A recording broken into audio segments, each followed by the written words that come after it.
ബ്രഹ്മാദയസുരഗണ മുനയോധ സിദ്ധാഹ. ബ്രഹ്മാദി ദേവന്മാർക്ക് അങ്ങ് ദുർലഭൻ, പക്ഷേ ഒരു അസുരക്കുട്ടിയായിട്ടുള്ള എനിക്ക് അങ്ങ് സുലഭൻ. അത് അത്ഭുതമാണ്. എന്തുകൊണ്ടാണ് ബ്രഹ്മാദി ദേവന്മാർ ശാന്തനാക്കാൻ നോക്കിയിട്ടും അങ്ങ് ശാന്തനാവാഞ്ഞത്? എനിക്ക് മനസ്സിലായി. അങ്ങ് നോക്കുക ഒരു കാര്യം മാത്രമാണ്, കാണാൻ എങ്ങനെയുണ്ട് നോക്കില്ല, എത്ര റുപ്യ ശമ്പളം വാങ്ങുന്നുണ്ട് നോക്കില്ല, എത്രയാണ് പ്രായം നോക്കില്ല, എത്ര പഠിപ്പുണ്ട്, ഇതൊന്നും ഭഗവാൻ നോക്കില്ല. ഇതൊക്കെ നമ്മൾ നോക്കും. ഒരാളെ കണ്ടാൽ ആദ്യം ചോദിക്കുക എന്ത് ചെയ്യുന്നു എന്ന് ചോദിക്കുക, എന്നിട്ട് ബാക്കിയൊക്കെ ചോദിക്കുള്ളൂ. എന്ത് ചെയ്യുന്നു? നമ്മളൊക്കെ എന്താ പറയുക? എന്ത് ചെയ്യുന്നു? അങ്ങനെ ഇടയ്ക്ക് രാമായണം പറയും, ഇടയ്ക്ക് ഭാരതം പറയും, ഇടയ്ക്ക് ഗീത പറയും. എന്ത് ചെയ്യുന്നു ചോദിച്ചാൽ എന്ത്, അപ്പം ചോദിക്കുക അടുത്ത ചോദ്യം. ഇങ്ങനെ പറഞ്ഞാൽ എന്താ കിട്ടുക? എന്താ കിട്ടുക? അടുത്ത ചോദ്യം പിന്നെ അതാണ്. ഇത് ചോദിച്ചിട്ടാണ് ബാക്കി വർത്തമാനമൊക്കെ. ഭഗവാൻ അത് നോക്കില്ല. എന്ത് ചെയ്യണു, എത്ര ഉറുപ്പുണ്ട്, ഏത് ജാതിയിൽ പിറന്നോ, കാണാൻ എങ്ങനെയാണ്, അതൊന്നും ഭഗവാൻ ശ്രദ്ധിക്കില്ല. മന്യേ ധനാഭിജനരൂപ തപശ്രുതൗജസ്തേജ പ്രഭാവ ബലപൗരുഷ ബുദ്ധിയോഗാഹ. ഇത്രയും കാര്യങ്ങൾ ഭഗവാൻ നോക്കില്ല. നമ്മൾ നോക്കും. ധനം നോക്കും, രൂപം നോക്കും, തപസ് നോക്കും, അറിവ് നോക്കും. എന്നിട്ടൊക്കെ നമ്മൾ മൈൻഡ് ചെയ്യണോ വേണോ വേണ്ടേ, ചിരിക്കണോ, വർത്തമാനം പറയണമെന്നൊക്കെ ആലോചിക്കുള്ളൂ. ഭഗവാൻ അത് നോക്കില്ല. അങ്ങനെ നോക്കിയിരുന്നെങ്കിൽ പ്രഹ്ലാദനെ രക്ഷിക്കാനായിട്ട് വരില്ലായിരുന്നു. അസുരക്കുട്ടിയല്ലേ? ഒരു അസുരക്കുട്ടിയെ രക്ഷിക്കാനായിട്ട് ഭഗവാൻ എത്ര കഷ്ടപ്പെട്ടു. ഫാൻസി ഡ്രസ്സ് വേണ്ടി വന്നില്ലേ? തല വേറെ, ഉടൽ വേറെ. അതും ആകാശത്ത് വെച്ച് കൊല്ലാൻ പാടില്ല, ഭൂമിയിൽ വെച്ചാൽ കൊല്ലാൻ പാടില്ല, മനുഷ്യൻ കൊല്ലാൻ പാടില്ല, മൃഗം കൊല്ലാൻ പാടില്ല. ഇത്രയൊക്കെ കഷ്ടപ്പെട്ടത് എന്തിനാണ്? ഭക്തിയാ തുതോഷ ഭഗവാൻ ഗജയൂഥപായ.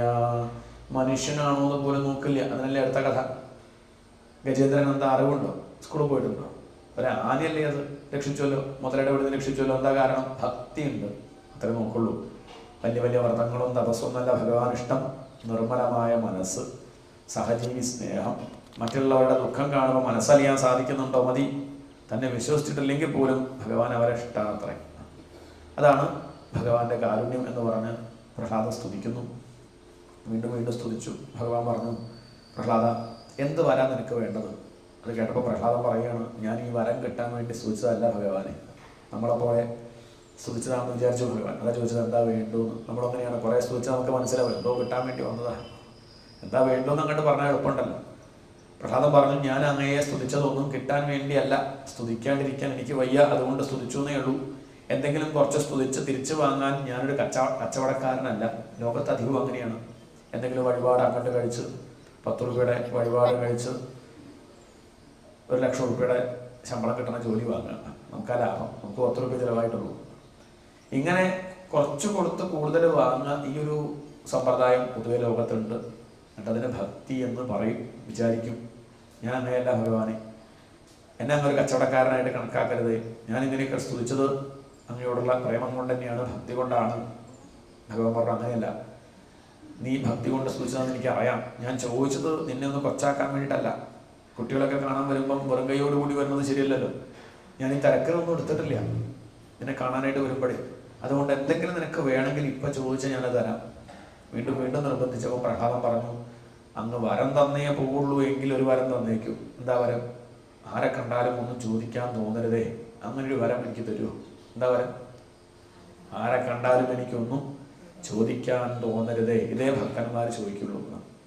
നമ്മൾ വേറെ എന്തെങ്കിലും ചോദിക്കുന്നുണ്ടെങ്കിൽ അർത്ഥം എന്താ അറിയോ? നമ്മൾ ഭക്തരല്ല എന്നർത്ഥം. ഒന്നും ചോദിക്കാൻ തോന്നരുത് ഭഗവാനെ. എന്തെങ്കിലും വേണമെന്ന് ആവശ്യപ്പെടുന്നുണ്ടെങ്കിൽ നമ്മൾ ഭക്തരല്ല. എന്തേ ആവശ്യപ്പെടാവൂ? ഭഗവാനെ വേണം, അതിലപ്പുറമൊന്നും വേണ്ട. അതാണ് ഏറ്റവും വലുത്. അതിലപ്പുറം ഒന്നുമില്ല. ഇനി വേറെ പലതും കിട്ടിയാലും ഭഗവാനെ കിട്ടുന്നത് വരെ തൃപ്തി ഉണ്ടാവില്ല. തൽക്കാലം ഉണ്ടാവും, കയ്യിൽ വെച്ചാൽ ഒരു സുഖമൊക്കെ തോന്നും. കുറച്ച് ദിവസം കഴിഞ്ഞാൽ മടുപ്പ് വരും. പിന്നെ ഇതിനേക്കാൾ നല്ലത് വേറെ ആളെ കാണുമ്പോൾ വീണ്ടും വിഷമമായി. അത് തീരലായിട്ടില്ല. പക്ഷെ ഭഗവാനെ കിട്ടിയാലോ പിന്നെ തൃപ്തിയാണ്. ഏതായാലും ഭഗവാൻ പ്രഹ്ലാദൻ്റെ മുന്നിൽ തോറ്റു എന്നാണ് ഭഗവാൻ പറഞ്ഞ. പ്രഹ്ലാദ, നീ എന്നെ ജയിച്ചു കിട്ടും. ഇനി മുതൽ നീ അറിയപ്പെടുക ഭക്ത ശിരോമണി പ്രഹ്ലാദൻ എന്ന് പറഞ്ഞ ഭഗവാൻ ആ ഭക്തനെ എടുത്ത് മടിയിൽ വയ്ക്കുന്നു. അതാണ് സിംഹാസനം, ഭഗവാന്റെ മടി. ഏതാ അഭിഷേക ജലം, ഭഗവാന്റെ ആനന്ദ കണ്ണീര്.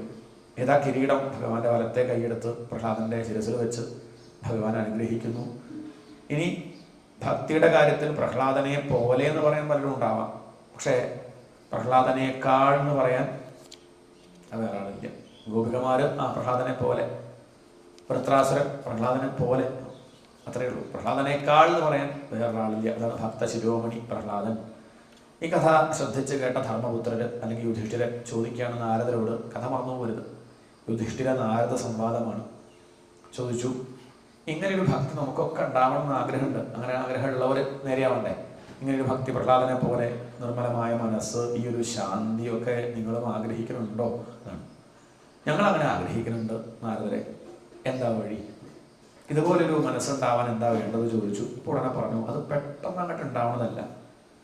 നമുക്കൊക്കെ വേണ്ടത് എന്താ ചോദിച്ചാൽ, നമ്മൾ ചില കർമ്മങ്ങൾ ചെയ്ത് എന്ത് ചെയ്യണം? കർമ്മം ചെയ്യാണ്ടിരിക്കാൻ നമുക്ക് പറ്റില്ല. അപ്പോൾ കർമ്മം ചെയ്യുമ്പോൾ ശ്രദ്ധിച്ച് വേണം ചെയ്യാൻ. അത് നമുക്ക് ദോഷം ഉണ്ടാക്കരുത്. അപ്പം കരുതി ധർമ്മം അനുഷ്ഠിച്ചാൽ നമുക്കും മെല്ലെ മെല്ലെ മെല്ലെ ചിത്തശുദ്ധി ഉണ്ടാവും എന്ന് പറഞ്ഞിട്ടാണ് ധർമ്മത്തെ പറ്റി വിസ്തരിക്കുന്നത്.